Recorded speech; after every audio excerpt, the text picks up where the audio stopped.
Vayehi Vaboker Venei Léa. Et voilà qu'au matin, c'était Léa. Yaakov a la surprise de trouver, au lendemain de sa nuit de noces, dans son lit, non pas son épouse Rachel, mais Léa.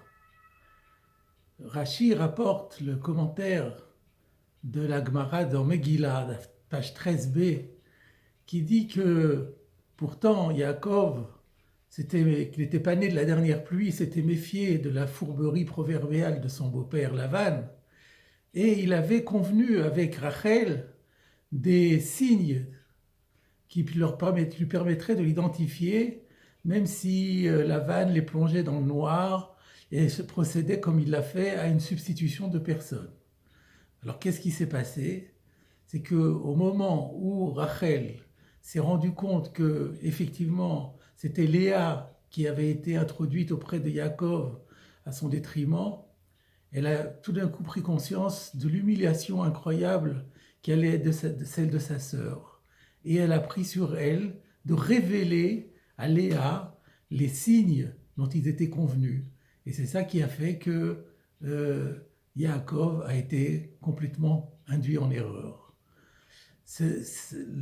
Quand on y réfléchit bien, ce comportement de Rachel, qui apparaît en première analyse comme un acte d'une abnégation suprême, donne quand même à réfléchir, parce que s'il est vrai que Rachel a pris sur elle de renoncer à se mettre en avant et à protéger sa sœur Léa, mais en même temps, elle était en train de trahir la confiance de son époux, de Yaakov, qui avait mis en elle toute sa confiance.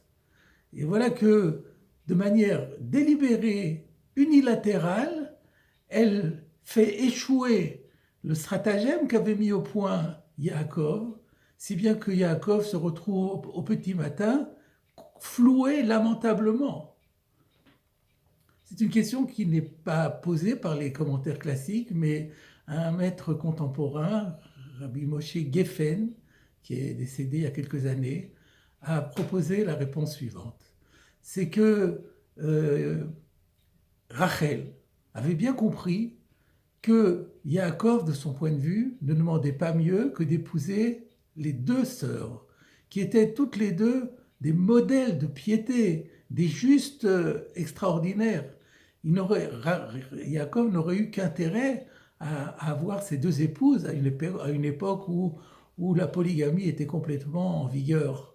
Et si Yaakov y avait renoncé, c'était purement et simplement par égard pour Rachel, et devant choisir entre deux épouses, il avait préféré Rachel. Si bien que lorsque Rachel s'est trouvée tout d'un coup devant cette situation où elle comprend que Léa va encourir une humiliation terrible, elle décide de faire d'une pierre deux coups, même si c'était à son détriment. D'un côté, elle rendait à Léa, elle lui faisait un cadeau unique, incroyable, inimaginable pour Léa. Mais elle rendait service aussi à son mari, Yaakov. Il n'y a que elle qui se sacrifiait. Et c'est cela qui fait la grandeur qui rend encore plus grand son geste. Et d'ailleurs, lorsque plus tard dans la paracha, après que Léa ait donné naissance à 6 garçons, le verset va dire Vayizkor Elohim et Rachel. Dieu s'est souvenu de Rachel, et c'est comme ça qu'elle va tomber enceinte de Yosef. Le Midrash relève le fait que le nom de Dieu ici est exprimé sous le nom de Elohim. Nous avons déjà eu l'occasion souvent de dire que Elohim désigne la rigueur de la justice divine. Pourquoi c'est ce terme qui est employé ici? Le Midrash nous dit Vadin noten. Ce n'était que justice que Rachel soit guérie de son infertilité, de sa stérilité, parce qu'elle avait fait rentrer sa rivale dans sa maison. Voilà le grand mérite de Rachel, qui, comme nous l'avons dit, était à la fois un service rendu à Yaakov et à Léa, à son seul détriment. La question qu'on peut se poser alors, c'est oui, mais pourquoi a-t-il fallu attendre tant de temps pour que pour que Akadosh Baruch Hu se souvienne de Rachel. Pourquoi pendant tant de temps a-t-elle dû encourir les affres de la stérilité? Eh bien là encore, notre Rav Moshe Geffen, Zichrono Livracha, propose une réponse tout à fait intéressante. Juste avant que Rachel ne tombe enceinte, s'engage un dialogue entre les deux sœurs. Rachel vient trouver Léa et vient lui demander qu'elle lui confie les mandragores que Réhouven avait trouvés dans les champs et qu'elle lui avait rapportés. Et Léa lui tient ce propos sidérant. Amehat karter et ishi. Est-ce que c'est pas suffisant ce que tu m'as fait de me prendre mon époux? Sous-entendu, il vient régulièrement te visiter, il vient beaucoup moins chez moi. Mais Rachel aurait très bien pu lui dire comment tu oses me dire cela? Mais c'est moi qui suis intervenu pour que tu puisses épouser Yaakov. Si j'avais pas été là, tu n'aurais jamais été la femme de Yaakov. Et tu as le toupet, tu as le front de me reprocher qu'il vienne plus me visiter que toi. Et d'ailleurs, Léa, effectivement, ne semble pas du tout ressentir quoi que ce soit. Comment se fait-il que Rachel ne lui ait pas répondu la phrase qu'elle méritait? On voit de là que pour Rachel, l'acte qu'elle avait fait en sauvant Léa de l'humiliation et en la laissant prendre sa place auprès de Yaakov, pour Rachel, il n'y avait là rien d'héroïque. Ce n'était rien que de plus normal. Il était tout à fait normal que Léa puisse épouser Yaakov. Il était tout à fait normal qu'on la sauve d'une humiliation. Il n'y avait pas là matière à exprimer la moindre reconnaissance de la part de Léa. Et c'est pour ça que lorsque Léa lui dit mais tu exagères en prenant trop d'importance auprès de Yaakov, Rachel reconnaît que c'est vrai. Ça ne lui vient pas du tout à l'idée de dire oui, mais c'est grâce à moi que tu t'es marié. À tel point que Léa trouve aussi cela complètement naturel. Et ça, c'est un degré d'élévation encore plus fort.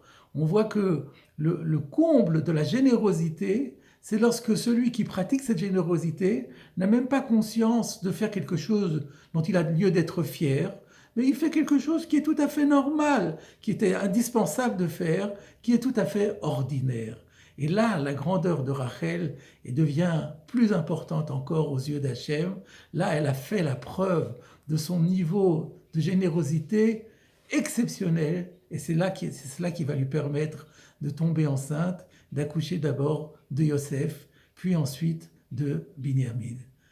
Eh bien, mes chers amis, toute cette leçon trouve son apothéose dans ce midrash, qu'on l'on trouve dans la Peticha de Echa Rabati Rabba, qui est rapporté également dans le Tana de Beiliaou, et qui est rapporté par Rashi sur Jérémie, chapitre 31, verset 14, ce fameux verset qui dit que on entend dans la vallée les pleurs, il s'agit de Rachel qui pleure sur ses enfants, et Dieu va lui dire « Sèche tes larmes et ne pleure plus, tes enfants vont revenir à leur territoire. » Le Midrash explique que lorsque le temple a été détruit, que des centaines de Juifs ont été décimés, et que Jérémie ne savait plus quoi faire, les anges ont conseillé à Jérémie d'aller trouver Abraham, Yitzhak, Yaakov, Moshe pour intercéder auprès d'Hachem.